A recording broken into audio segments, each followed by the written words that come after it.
হাতে একটু তেল ভরিয়ে তারপরে ঠিক এইভাবে নিয়ে একটু পাতলা করে দিব, যেহেতু আমরা ভাজবো। এইভাবে দিয়ে এটাকে আমরা এইভাবে গোল করে আটকিয়ে নিব। ঠিক এই কাবাবগুলো আরেকটা চামচ এইভাবে নিয়ে উল্টিয়ে দিতে হবে, নয়তো ভেঙে যাওয়ার সম্ভাবনা থাকবে। আর আমার এই সাইডের কাবাবগুলো হয়ে গিয়েছে, ঠিক এরকম সোনালি হলে নামিয়ে ফেলবো।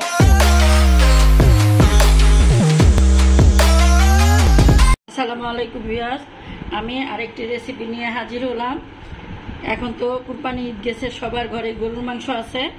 আমি আজ তোমাদের গোল্লা কাবাব বানিয়ে দেখাবো। আমি এখানে 650 গ্রাম কিমা নিয়েছি চবরি সহকারে। তোমরা চবরি সহকারে নিলে যে কোনো কাবাব খেতে ভালো লাগে। এখন যা যা উপকরণ লাগবে আমি তা বলতেছি। এইখানে বড় সাইজের 2.5টা পেঁয়াজ আমি লবণ দিয়ে ভিজিয়ে পানি চেপে ফেলে দিয়েছি এবং খুব কুচি কুচি করে কেটে নিয়েছি। তারপরে মরিচটা আন্দাজ মতো যে যত খাও, আমি অত দিব না, আমি একদম 1 চামচের মতো, এই যে 5-7টা হবে, দেখলেই তোমরা বুঝবে।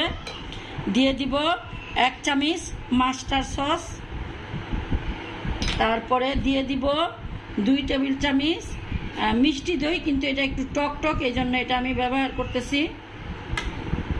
আর দিয়ে দিব 2.5 টেবিল চামচ কর্নফ্লাওয়ার, এটা বাইন্ডিংয়ের জন্য। দিয়ে দিব আমি ছোলা গুঁড়া করা, একটু হালকা ভেজে নিয়েছি, এইটাও এখানেও আমার 3 টেবিল চামচ।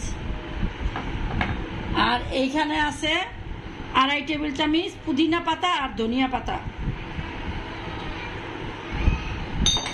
তারপরে এইখানে আছে আমার গোটা ধনিয়া, হালকা একটু ভেজে নিয়েছি, ভেজে নিয়ে একটু এই যে এরকম ম্যাশ করে নিয়েছি।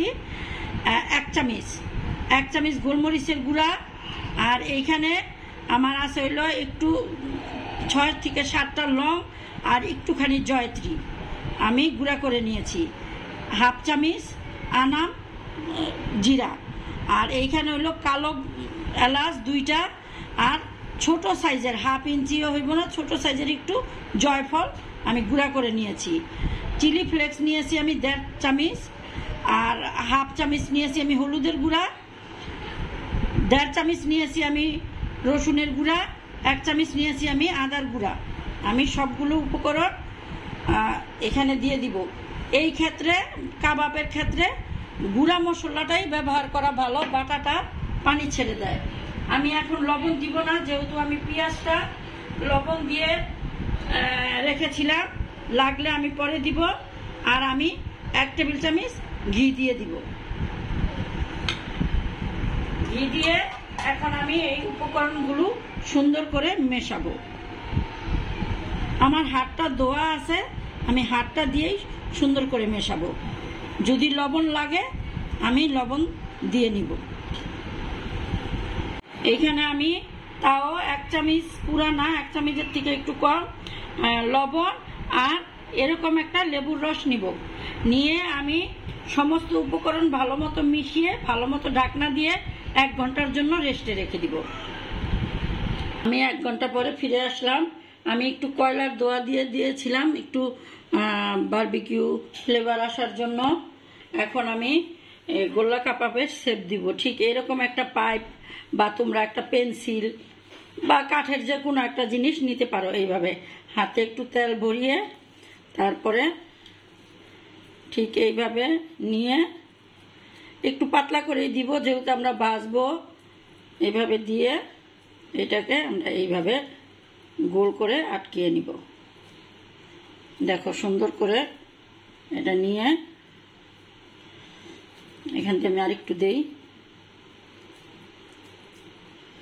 এইভাবে হাত দিয়ে একটু গোল, যেহেতু এটা গোল্লা কাবাব, এটা একটু গোল হবে, লম্বা হবে না।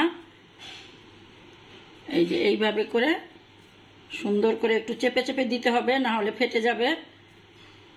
ঠিক এইভাবে করে ঠিক এই যে পাইপটা আস্তের উপরে নিয়ে এভাবে রেখে দিব। আমি তোমাদের বোঝার সুবিধার্থে আরেকটা দেখায় দিতেছি। এইভাবে নিয়ে তারপরে এইভাবে নিব।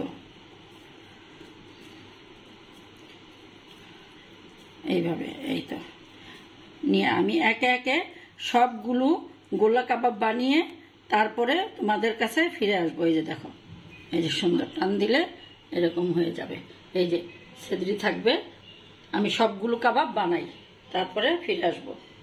আমার গোল্লা কাবাবগুলো বানানো হয়ে গিয়েছে। এখন আমি চুলায় ভাজতে চলে যাব। আমি ফ্রাই প্যানে আগে থেকে তেল গরম করে রেখেছি। এই কাবাবটা একদম কম আঁচে ভাজতে হবে, নয়তো উপরে পুড়ে যাবে, ভিতরে কাঁচা থাকবে। আমি একটা একটা করে দিয়ে দিই।